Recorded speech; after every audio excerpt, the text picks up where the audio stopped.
Ah, fuck. I didn't expect it to happen that quickly. And the vote total, when it all was said and done, was even better than I expected. And just chalk this one up as another victory for the truckers that are out there. And guess what? Yep, Erin O'Toole, like the headline says, forced out as Conservative Party leader.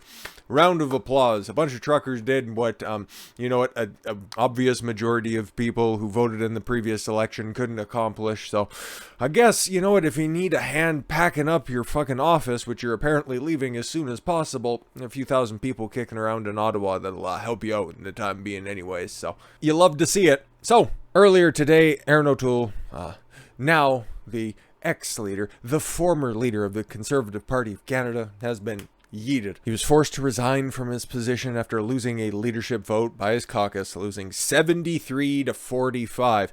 There were two articles we used yesterday because this has been so quickly developing. It's like nothing in politics ever fucking works this quickly, so I didn't anticipate.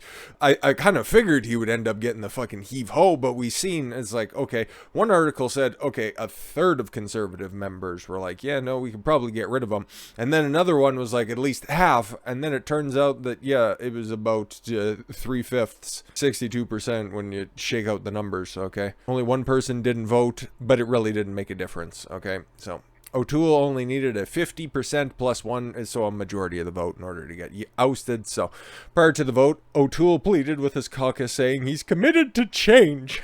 Oh, just a desperate bitch. But we have more about what he put on. He put on a brave face out there for the public. That's just a still frame from his little diatribe out there that definitely wasn't embarrassing. But hey, best of luck in your future endeavors. And that he will move up the convention leadership review date. Won't be needed on that one. I'm asking for your support, colleagues. I am asking you to have the courage to give a chance to our teams. You failed. You failed spectacularly on the federal election, and then you failed to just ride this wave of overwhelming political support as being the official opposition party. Okay? You can see thousands, if not millions of people supporting the truckers that are out there. Yeah, okay, the numbers aren't quite as spectacular as they have been during the day on a fucking Wednesday, even though, you take, and we're going to see from state-run media here in a minute what they're reporting for people out there and their incessant honking. But Viva Fry, okay, one of the big law channels on YouTube and probably the most prominent Canadian lawyer that's out there right now. Yeah, no, he was down there and he was live streaming in Ottawa, and the honking was intermittent. There were still thousands of people there, and they're already planning and digging in their heels for at least another week. So it looks like they're in for the long haul. And then as you get closer to the weekend, when, oh my God, because right now, the snow is just falling and it's just terrible. There's nobody who's moving out of there. Okay, get ready for a whole bunch of people showing up, because I didn't anticipate this protest being successful, ever really taken off, because that's not what conservatives, that's not what right-wingers tend to do, okay? They got jobs to do, okay? It's like when there's a loss of an election, nobody really bitches and moans and complains for an extended period of time, okay? Because everybody has work to do. People have jobs. They have lives to lead. Okay, they don't have a bunch of cats to neglect to sit on Twitter for fucking 13 hours a day. They got lives to lead, okay? And then on the weekend or whenever they have spare time, or maybe in the evening, because there's also apparently like a big old bonfire or something that's supposed to be happening in a park in Ottawa in the evening, where everybody just sits around and smokes dope and drinks fucking kokanee. I don't know what the hell they do out there, but that's apparently the plan so far. But that's that big scary protest that's going on right now. And then the honking, it just won't stop. Those fucking honkers. Sorry for using the hard R. But yeah, what was more of O'Toole's final groveling session? You have been heard. My goal is to bring us together. This, however, was not persuasive to the demoralized caucus, which have grown tired of O'Toole's flip-flopping on issues. Yeah, pretty much. You hate to see it. Actually, no, you don't. This news comes just days after 35 MPs signed a letter mandating a leadership review take place. A minimum number of Oh, to trigger a review is 20 MPs. Following the publication of this caucus revolt, O'Toole said, there's two roads open to the Conservative Party of Canada. One is a road of Randy Hillier and Derek Sloan. Yeah, his initial, Twitter spurg out that he thought would really win over his base. But before we get back to the fact that, the Conservative Party's going to have to decide on who's going to be leading them in the interim. And, currently there is 119 members of the Conservative Party, and as you can see, that doesn't quite add up to the proper numbers, so one person had to sit out, and that's probably the guy who's going to end up taking over for the time being, so him voting would probably be a conflict of interest. He said he didn't table a vote, so that would make sense, okay? What did Stupid have to say in his farewell speech? Well, nobody's wishing you farewell. The feeling is not mutual. Pack your shit, fuck off. Former Conservative Party... Oh, God, that feels so good to say. Former Conservative Party leader... We'll just run back one more time. Former Conservative Party leader Erin O'Toole delivered his farewell speech on Wednesday after officially resigning from his position. O'Toole called his time as a leader an honor of a lifetime. Yes, teaching everybody how to fail with dignity. While providing some comments on the hopes for the party. No longer his party, just somebody else's party. This country needs a Conservative Party that is both an intellectual force and a governing force. Two things you couldn't provide. Your short stay as leader of the party. In fact, you did exactly the opposite. You weren't intellectual. You were just adopting old Trudeau talking points by saying that, guess what, we're conservatives and we can fuck this up even better. And a governing force, you just didn't lead anybody anywhere except for down the wrong path, which you said that there are two paths. So down one side are the two MPs that you kicked out for really stupid fucking reasons. And then the other one is just abject loss. But at least you're getting the golf claps from the media that you were so looking forward to. I look forward to you taking up a pundit position for CBC in the very near future. Ideology without power is vanity. What kind of fucking postmodernist talking point horseshit is this? Ideology? We don't need a party driven on ideology and power. What the fuck are you on about? Okay, as an elected official, you've got this weird thing. You are supposed to be the mouthpiece of your constituency, and that's what you failed at tremendously. That led to you getting ousted from the party ever so quickly. I've never seen anything move this quickly, and you fucked that up so tremendously that you initiated this sequence of events. Seeking power without ideology is hubris. Again, just you're wrong. You're wrong. If this is your governing ethos, if this is what you believe so fully, it should have been more obvious that you weren't the guy for the job to begin with. Canadians deserve a government that delivers exemplary management with the foundation based upon values and our decency as a country. I agree, you weren't the man for the job, okay? You have good ideas, you just can't enact them. Really, you hate to see it. He said specifically calling for balance, ideas, and the inspiration for party members. Unless they inspire you in a way that you're uncomfortable with, then you just throw them out of the party, right? Not necessarily that they did anything wrong, just you think they might have done something wrong. Are those the ideas that you're looking for? And here's where he's totally wrong, okay? Conservatism is about a vision of the country that makes us exceptional.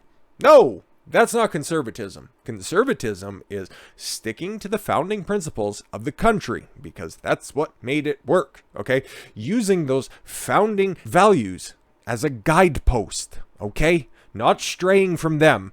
It's not looking for alternative ideas to make the country better, okay? Whatever your interpretation of better is, okay? That's being a liberal. That's being a member of the NDP. That's like being a Bloc Québécois member by thinking that, by getting rid of our province, making ourselves our own sovereign nation, we can just go ahead and make it better for ourselves. So you could see he was the wrong man to be leading the Conservative Party of Canada. Oh my God. It feeds the soul. Oh, God. Who would be surprised if this guy's wife didn't have a beautiful array of healing crystals that she got from her boyfriend? It causes us, they aspire, somebody transcribed this poorly, to be better for our country. for our communities, for our democracy, for our families and neighbors, and for our role as a leader on the world stage. Just worry about the fucking mess that's in your own backyard. But it's just dreaming without the lever of power that comes with inspiring the country and earning the trust of the people, something that you eroded so spectacularly when, again, you had opportunity after opportunity right there at your beck and call, okay? Tyrannical mandates, okay? Vaccine passports, okay?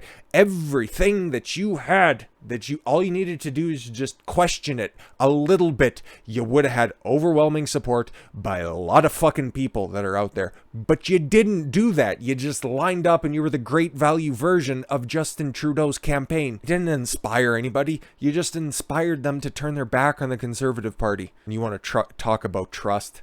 Nothing trustworthy about you. Canada is in a dire moment of our history. I agree. That's why when it comes to leadership, you should be nowhere near any position that would afford you any sort of power. You only need to take a walk down the street in front of Parliament to see how divided we are. No, it actually seems pretty uniform in its approach, but again, just have a warped perception about reality. These fucking people from Ontario, man, I tell you. He said in a reference to the Freedom Convoys currently gridlocking the streets of downtown Ottawa. Oh well. Former leader provided the words of advice to his party and the Prime Minister in Latin. Oh, how appropriate, somebody using a dead language to describe their future in politics. Audi alterum partem.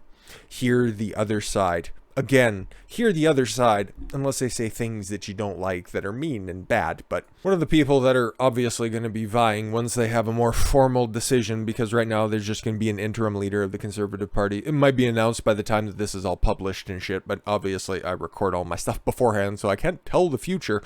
But I can just, read the tea leaves, because everybody and their mother knew that Erin O'Toole was not going to be long for this world, at least. But somebody's probably going to be throwing his name in the ring when it comes to selecting a formal leader of the party. Matt Genereux, statement from the Conservative MP, Matt Genereux, following the vote, said that the party must regain the trust of Canadians.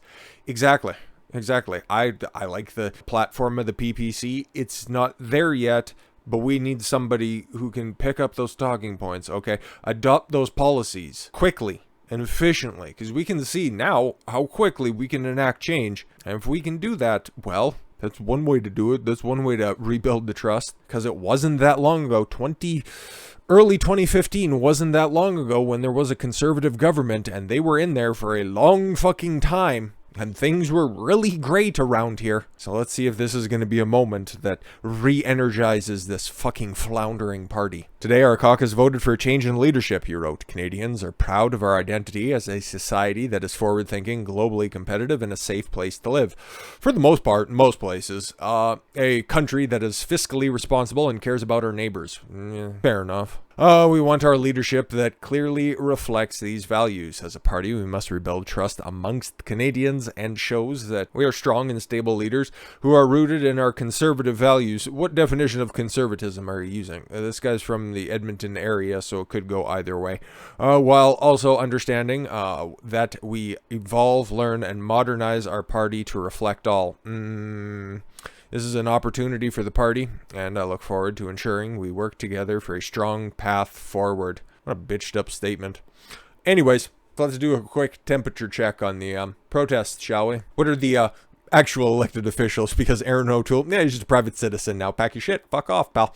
But Ontario Premier Doug Ford, okay, we've seen movement from some premiers out there. Okay, Jason Kenney is still like, oh, please just open up the U.S. border again. And then the truckers are just out there, honk, honk. Scott Moe is rescinding all of his restrictions in the near future. Seen some movement in Manitoba as well. Nothing really of noteworthy documentation right now. Quebec dropping the unvaccinated tax, which was never fully implemented, but it was at least, it was getting rolling. It was supposed to be kicking in and be formalized this week, so that's not going to be happening anymore. There's still a hell of a lot of problems in Quebec, but things are moving there slowly but surely. It's Quebec after all. But Doug Ford, he's apparently a conservative, an Erin O'Toole type conservative. Got rocks in his head, which his dearly departed brother would have probably tried to smoke, especially given these type of statements. Doug Ford tells truckers to go home. Oh no, they aren't going home, and plus they can't hear you anyways. Honk, honk. Her, her. If you get that reference, you rule. Ontario Premier Doug Ford said that it's time to let the people of Ottawa get back to their lives and for the truckers involved in the Freedom Convoy to go home. Stop being bad. Stop being mean. You guys are just making up noise. Fuck off. Ford said the gridlocking of Ottawa has harmed restaurants in the area. No. Oh, now all of a sudden you care about small businesses, you fat cocksucker? You're the person who put all of them out of business, okay? You were the ones who closed the shops down unnecessarily over and over and over again for your fucking ridiculous mandates. And now you want to say the truckers are oh, you fat bastard. Oh, at least it's editorialized here, just a little bit. Who have been closed due to COVID-inspired restrictions for a while now. Yeah, for months at this point, really. So you still get takeout. There's a million people that live in Ottawa, and there's a million more now. They're just a little bit more boisterous than the regular crowd.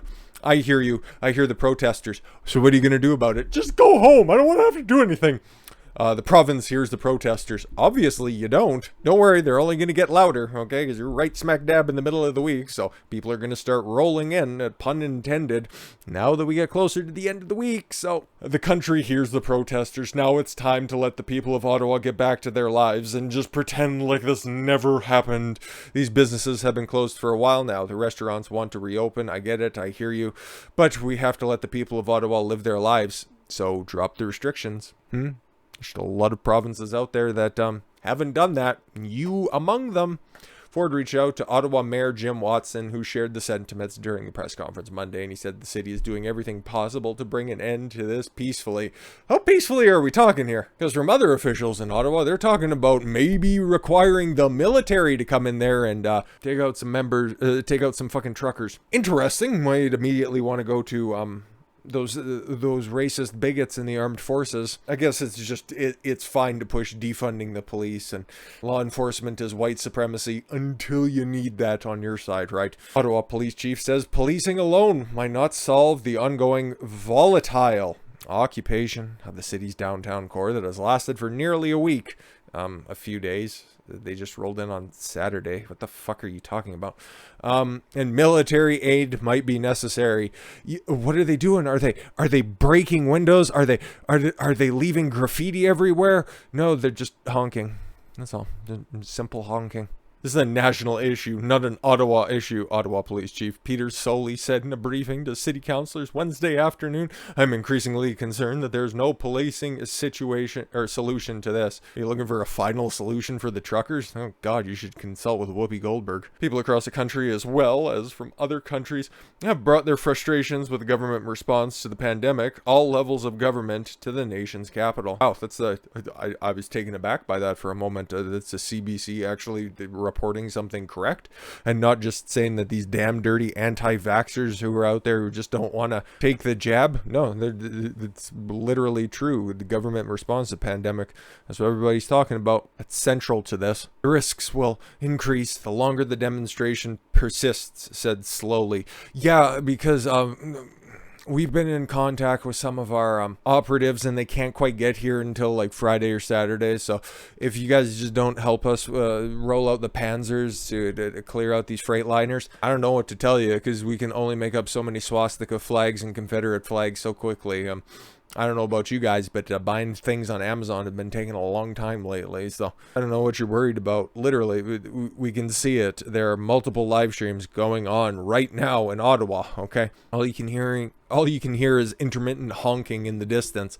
All you can see is just people just walking around with Tim Hortons cups, and just going, "Woo, freedom!" Like, okay, but it's just, oh, it could get worse the longer this goes on. Or was this the same type of rhetoric you were using, I don't know, last year during the summer when all the churches were burning down? Or were you just mum on that subject as well? Funny you should ask. Don't really care what the officials have to say about this anymore. What do the truckers have to say? Well, protest organizers dig in and say only politicians can clear Ottawa's downtown. Yeah, exactly. Not the military, not the police. Drop your restrictions, and Trudeau, follow Erin O'Toole out the door. Okay, form a little line, and then also take your the racist counterpart, you know, the guy with the colored towel on his head, and go take him and fuck off. Crowds have dwindled since Saturday. Yeah, because there was like hundreds of thousands of people out there, but there's still thousands of people out there if you take a look at it, or even if you just take a look at one very selectively edited Twitter video from one of your videographers that's out there. But more on him in a moment. Some of the organizers of the protests that brought noise, traffic problems, and harassment. Where's that harassment taking place? Okay. Because when I checked in with the 4-hour-long stream that Vivo was doing down there on the street, he managed to snag a couple of questions with somebody who works for CBC, and he asked them, it's like, okay, has anybody harassed you? Okay, have you seen anything that's gone on? And the guy from CBC, which is the reason why we're using CBC right now as the feed, he said, oh no, nothing specifically has happened to me, but I've seen it happen to other people though. Things have been thrown at other people that work for mainstream media, definitely 100%. Don't fact check me on that, but no, nothing's personally happened to me at all, and we only report quality news, and it's unbiased.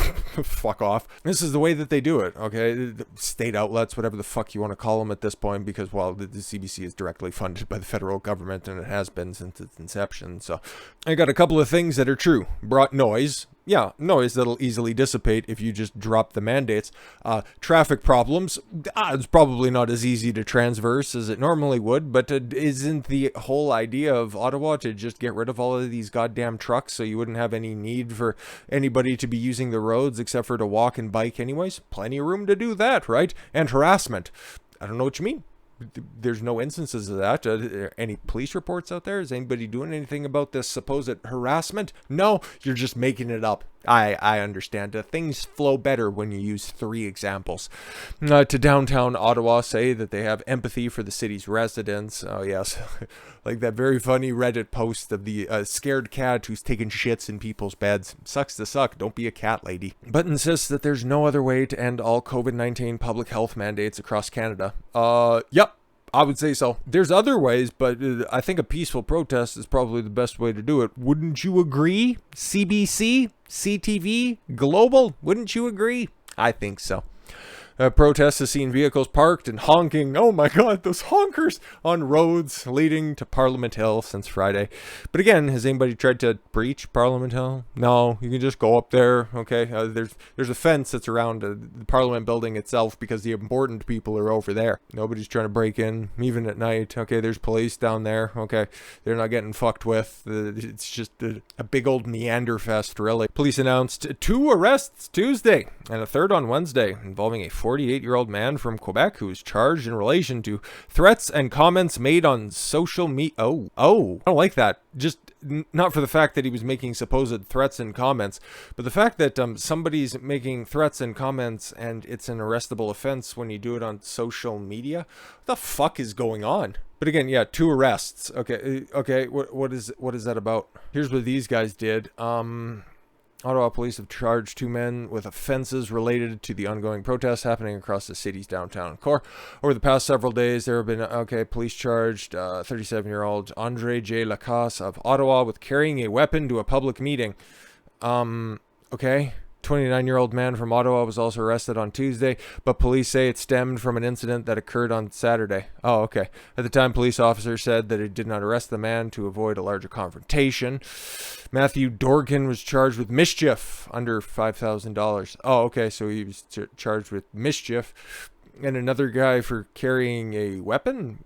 Again, not very descriptive on that, but again, where's all of this harassment that's going on? Weird, huh? Crowd swelled between 5 and 18,000 people on Saturday. Oh, that's a lie. Do we have to go back and take a look at the pictures of the people just lined down the streets and the trucks that are there as well? Like, they were probably between 5 and 18,000 vehicles that were there, but there was a lot more than just 18,000 people, you fucking shortchanging cunts.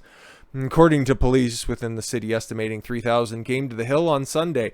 Again, you're just lying. You're just outright lying. You're but whatever. We've come to expect this from CBC. What could you possibly anticipate? Police said Tuesday night that 250 people remained without offering a vehicle count. No, we see more than that. Okay. You can even see 250 people in this CBC video. Okay. I don't need to just. I'm not going to play any of the audio because just honking for 24 seconds is a little bit annoying. But I don't know exactly when this was taken. This looks like, yeah, the afternoon or something. But as you can see, this guy is up on Capitol Hill, obviously. And people milling about there as well. Yeah, that's just one area where Viva was walking through. Is probably a little bit closer to over there, but there were people walking up and down the street as well. There's well more than 250 people. So if they just want to go ahead and mischaracterize that, that's fine. Especially from the likes of Alexander Bene, whatever, a cacophony of honking. Day 6, when we say non-stop honking, this is what they mean, or this is what we mean. Yeah, it's 24 seconds. And again, I watched a few hours of the broadcast, and intermittently you could hear honking, but it wasn't constant like the 24 seconds that you selectively chose. But that's, of course, for you to decide. But again, you just want all of this mean stuff to end, right? It's not like you're ideologically possessed or something like that. A decent summary of how a lot of the protesters seem to feel about us. This is his Twitter feed, by the way. I just thought it was funny. They certainly haven't been shy about imparting their view to anyone visibly from traditional media. We've been listening to the greatest hits of media hate on repeat since Friday. Media is the virus on the back of a truck with probably it just looks like it's written out in the roadgram on the back of the truck. It's like, yeah, okay, cool. If you see that stuff all the time, or maybe it's spray paint, or maybe it's electrical tape. Don't really know. Don't really care. But again, isn't that freedom of speech? Isn't that just somebody's take? And if you really cared about getting to the bottom of this stuff, you know, being a journalist, like your bio says, your very successful platform where you work for CBC, okay, you're a video journalist for CBC Ottawa, and if I stayed on Twitter, I'd have more followers than you, so I don't think you're doing this whole thing right. But hey, getting 3 likes on a tweet, that's not easy, right? But it's funny, right? Because he's like, oh, you get all of this hate from the media, you get all of these hate from the plebs, and I just don't understand it. And then directly right above him, he retweets something from a Susan Delacourt, who just looks like everybody who I don't want to be around. What rodent do we check in with for how long the truckers' protest goes on? Line of the day from Doug Hempstead on Ottawa Morning, still laughing. And they wonder why they get so much hate. Before we wrap this up, and again, I never anticipate these videos going that long. There's just so much to say because Erin O'Toole is such a fucker. And then everybody reporting on from the mainstream media side of this, and I just figured we'd dip our toe in on that because I've been talking a lot about it, so I wanted to give you first-hand accounts of this. They're just flat out fucking lying, and obviously, but what is Trudeau doing on this? Okay, because we know, apparently his quarantine it should be about up by right now because, oh yeah, I was just gonna quarantine for 5 days, but still haven't made it back to Capitol Hill now, have you? Well, you just had your underlings really just stick up for you. And it's really nice to see, okay? At least there's unity in one major party that's out there. Trudeau Liberals block a motion to condemn blackface. Now, why would they do that? Now, I don't want to see any type of free speech be condemned and, you know, put on a watch list or anything like that. But I just find it funny that the Liberals, for just no apparent reason, after the... a hilarious troll from my neck of the woods decided to just, I don't know, bring up this motion to ask for a unanimous vote on condemning blackface. And why wouldn't the Liberals go along with that? I wonder why they would do that. It just boggles the mind, really. The Alberta MP for Peace River, Westlock, I think that's to the east and south of me, I think, brought the motion forward. Arnold Viersen, by the way, Arnold Viersen. Pearson's motion states that the House deplores the use of blackface and denounces its use at all times. Nothing necessarily wrong with that. No, blackface, outdated tradition from an era of entertainment long gone. Right.